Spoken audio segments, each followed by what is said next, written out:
Hey everybody, this is Ginger, Ginger's Chat Show. I know I am a minute early, but it's a lot better than being late like I was yesterday, or Monday.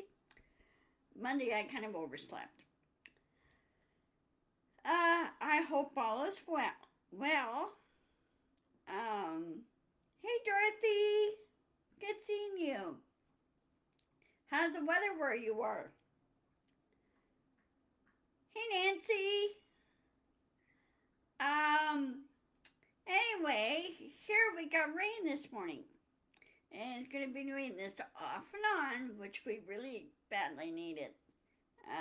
The flowers look better, the trees are happier, the shrubs and plants are happier, so they're perking up, which is good. Um,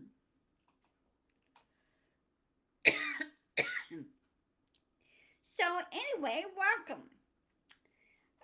Be sure to share, like, and subscribe. Also on my YouTube channel. I need more subscribers. I want to get up there so I could go live on YouTube. Okay. Um. Anyway, as you can see in the headlines, Hump Day, rain, much needed. Whinny Brats, you know who I'm talking about. Another news. Ah. Well, last time it rained here was in late May, early June. It's my last time it rained here in Washington State, but we really need it. So, um, anyway, the whiny and bratty Trump that we all know and hate, um, he doesn't know when to shut the hell up. Okay, he doesn't know when to leave people alone. He doesn't know when to stop bullying. Is what she's doing. And when all is said and done, with all the trials and all the convictions and everything else, he doesn't have any evidence to support that he didn't do it. He did do it, and it's on record that he did do it. So when he gets into prison, he's gonna find out what really being bullied is really like. If they decide to put him in general population, but it depends on what prison they send him to. Since many of these charges and convictions are federal, okay? For all I know, they may put him in a supermax and put him in a solitary cell and only let out for special privileges such as doing small chores or small jobs or whatever, working at a shop or whatever. I don't think Trump knows how to do all these things. Okay? He skated through life where everybody did everything for him instead of learning the skills that he needed to learn. And so he's going to have a very, very hard lesson in prison on life skills and when to do them.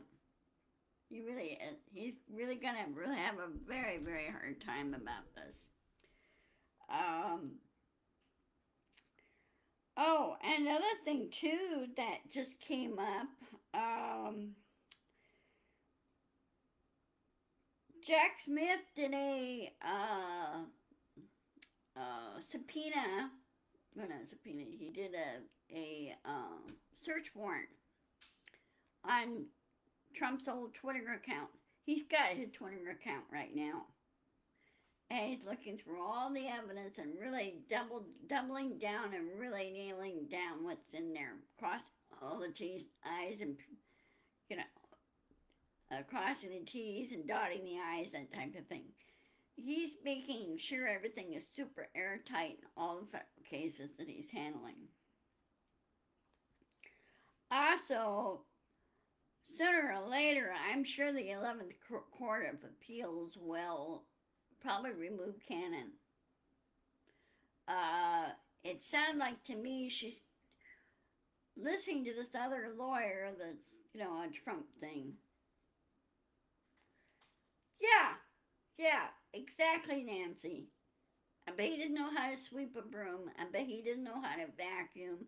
I bet he doesn't even know how to make a bed. Uh, I bet you he doesn't even know how to cook. Uh, do everyday chores like you and I do. Like we take out the garbage and pay our bills, which he's never paid his bills. Um, it's amazing he still gets services when he doesn't pay his bills. Um, do general cleanup and everything else. Okay. Well, once he gets into prison, he's going to be told, you will keep your cell clean, squeaky clean. And you're going to learn how to keep it squeaky clean. If you don't do it, you will lose privileges, or you won't get any privileges. So, yeah, that's right, Dorothy. Which reminds me, I gotta clean my toilet too. We have here in my apartment. I'm not complaining, okay, but it's the depends on where you get your water from. What area of the town you're in and at. Sometimes our water has high in iron, uh, so it's. I try to keep everything clean here. I really do. So anyway, as far as Eileen Cannon goes, they need to remove her and have another impartial judge handling the Mar-a-Lago case. She doesn't know what she's doing, and she says, well, I don't understand this, and I don't understand that. And I go, well, it's amazing how you became a lawyer, number one, a judge, number two, or a federal prosecutor, number two, and a judge, number three. I kind of really wonder.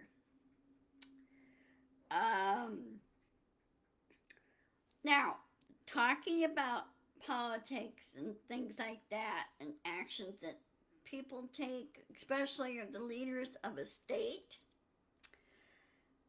I don't know if you guys saw this on the news. Oregon's Secretary of State LaVon Griffin Valde, they're honoring this voter approved Measure 113, which requires, now get this, they need to do this in all states, requires that if any legislature, Senate, House, State House, or a Senate member misses voting on certain things 10 times or more of unexcused absences,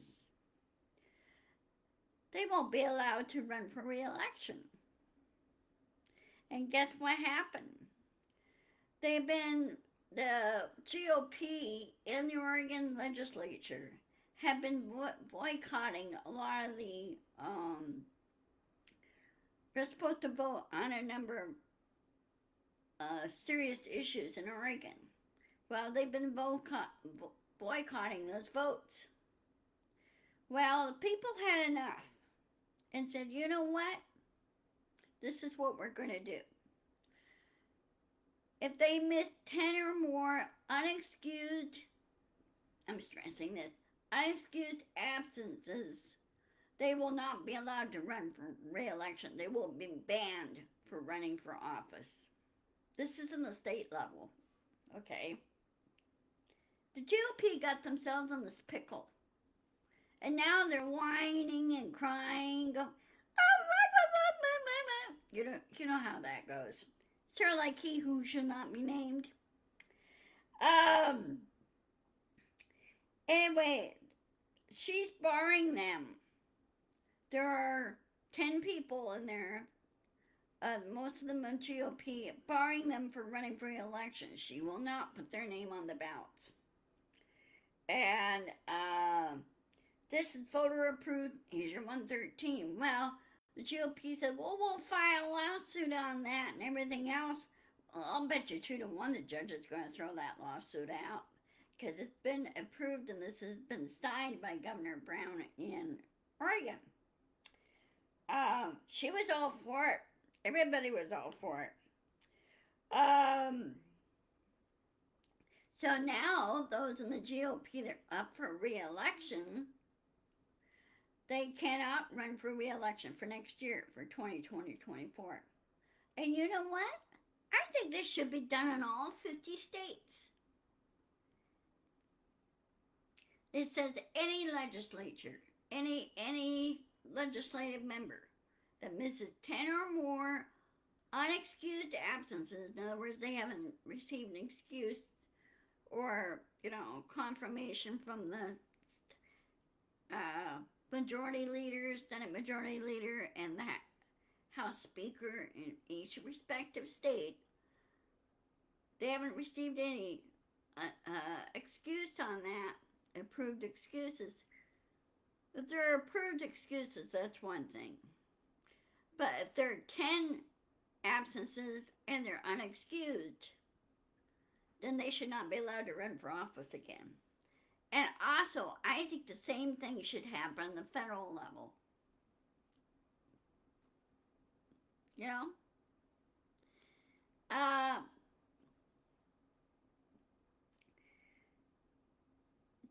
The antics the GOP are doing, they're screwing themselves up. It's not yours or my fault. It's their fault.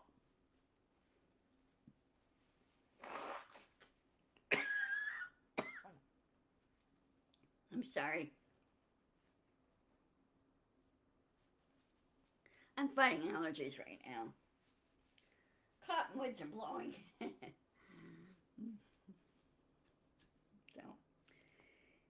So anyway, this idea should go to all 50 states and also the federal level. And we should push for that. We should go to our respective senators and representatives and on the Democratic side, and also write a letter to the Senate Majority Leader, which is Schumer, the federal level, Senator Schumer, and House Speaker, McCarthy, House Speaker, you shouldn't be House Speaker. I think you should send a letter to the Minority Leader in Jeffries and say, hey, we need to push this through. Okay? We need to make that part of the amendment. The Constitution.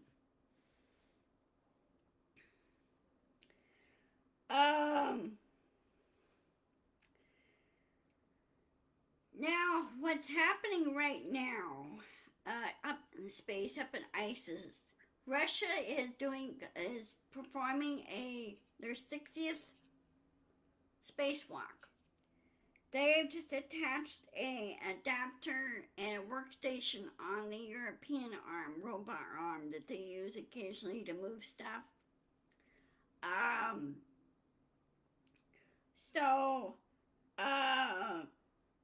They're working on that now. They're testing it now. It takes them 40 minutes to test it and everything. The 2 cosmonauts are working on it. One, his name is Sergey. His first name is, I didn't get his last name. One is Sergey and the other one is Dmitry. And so they're working this together, putting this together and everything. Also, they're testing out a little EV module they use to store old tools and everything that's not used anymore. They can use that, and once they're all done with all the tools and everything else, they just shed us in those. Instead of putting it on their return ship, they would have more space. So anyway, that's what's happening there. They're doing some work up there. Now, it's been 24 years and 8 months since ICE has been up there. That's pretty good for a space station. It's a lot longer than the old Space Lab and everything. Space Lab itself had some issues. If you remember Space Lab in the 1970s,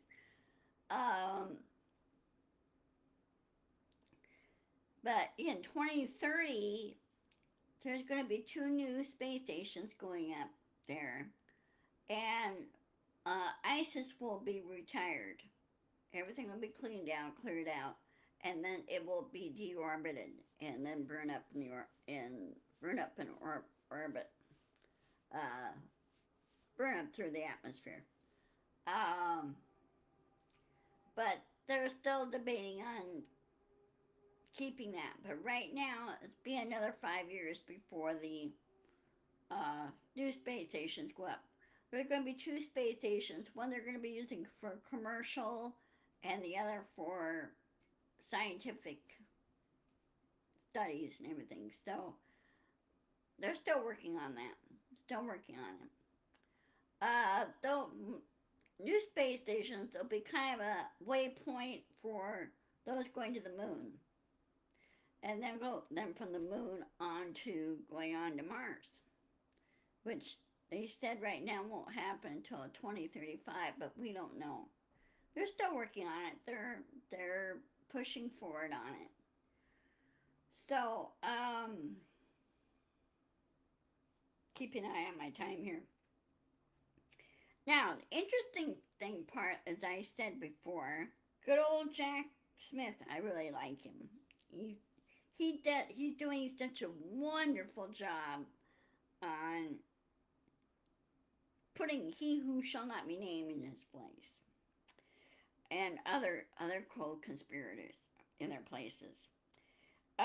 He just acquired, as I said before, he just acquired Trump's old Twitter account, and he's going to be going through all that and double checking everything, and then making it part of his evidence thing.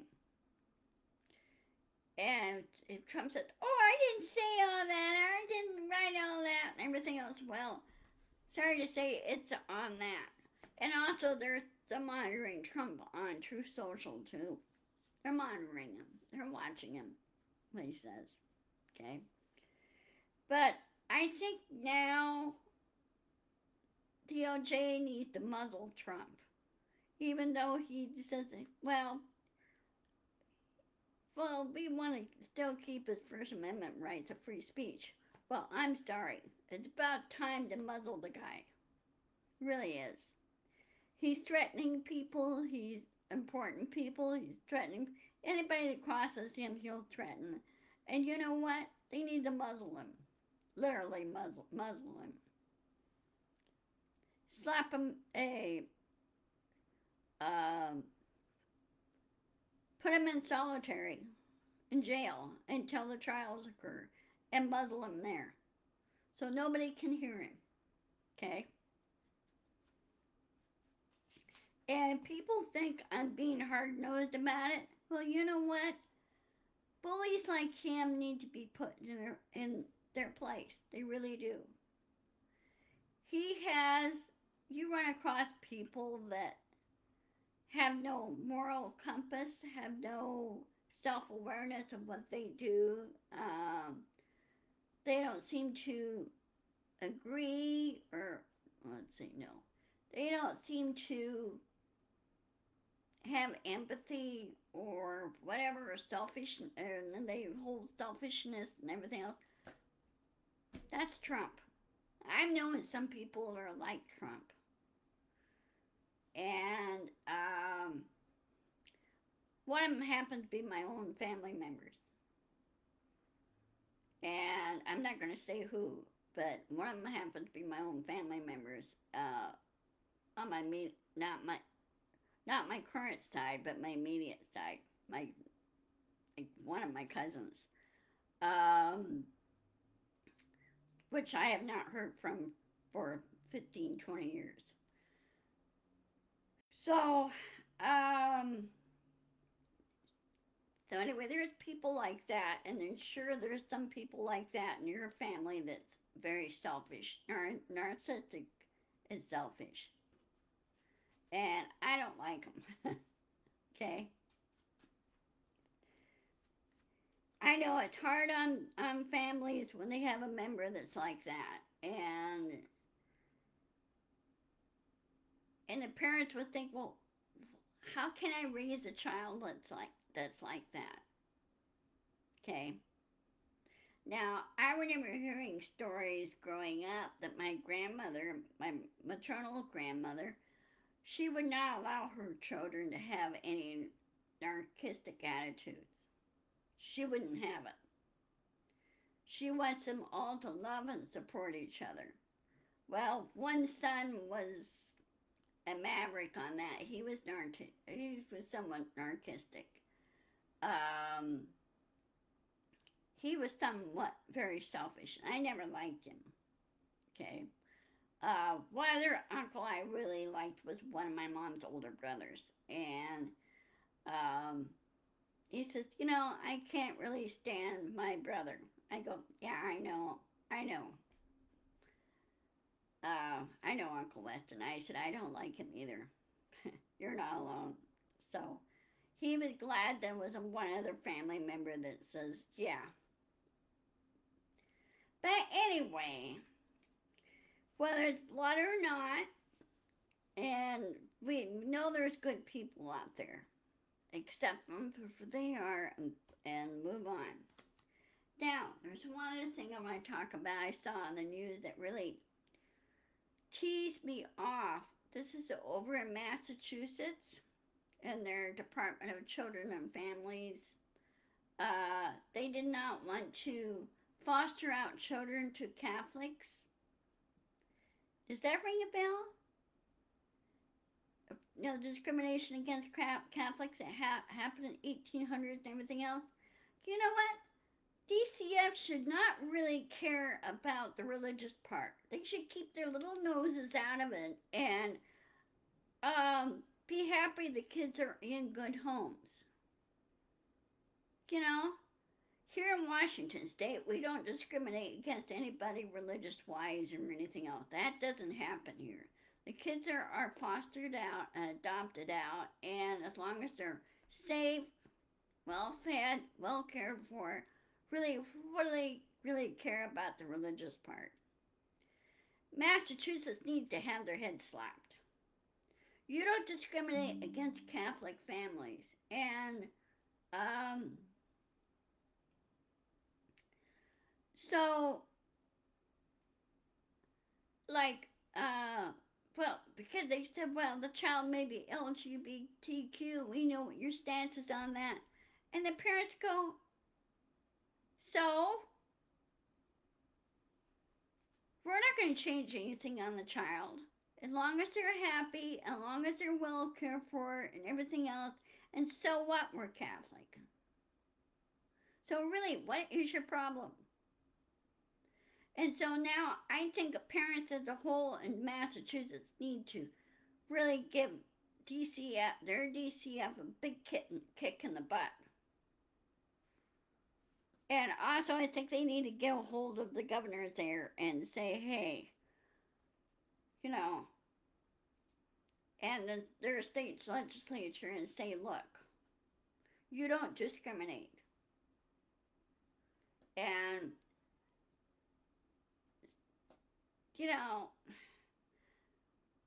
I think more and more the Catholic Church are accepting people of LGBTQ or whatever their lifestyle is. As long as they're happy, that's great.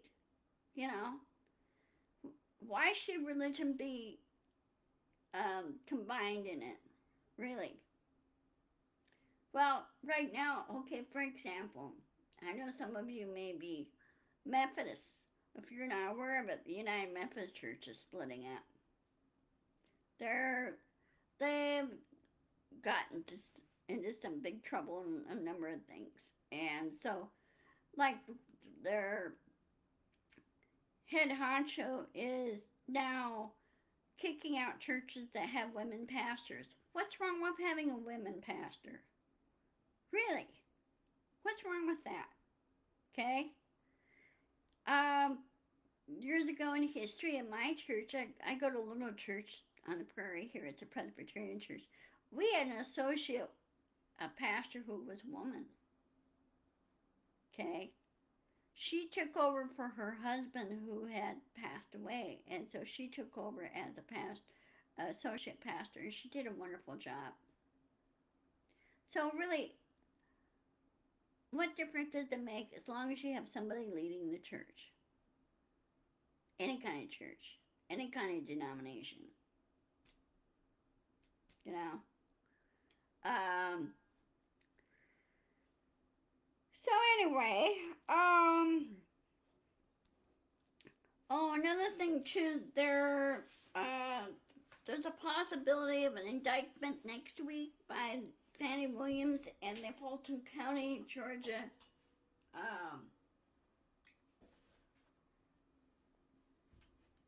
office there. So, we'll wait and see how that goes. I hope the sheriff there throws he who shall not be named in jail. I really do. Hope he keeps him there. Because Fannie Williams, she's so sick and tired of Trump. What he's doing is, you know, as far as I'm concerned, I don't think Trump should have any rights at all. You know, that's just me. So, you think it's too radical, but okay, well, I will see you guys later. Let me check my calendar. Hold on a minute. I'll see you on Friday at 1 o'clock, as always. So be sure to insist, persist, and push back. Vote. Good general elections in a couple of months. Be sure to vote. And be sure to like and subscribe on my YouTube channel. It's under the same name, Ginger's Chat Show. So be sure to join that. And I have whole bunch of library of videos and everything else you could watch. Okay, I've been doing this close to 3 years now. So I will. You too, Dorothy. Stay safe, guys. There are more storms heading your way, so just keep your eye to the sky. Mother Nature's not over yet. By a long shot. She's still charging along. So please stay safe, okay? I love you guys, and I will see you on Friday. Okay, love you all. Bye-bye.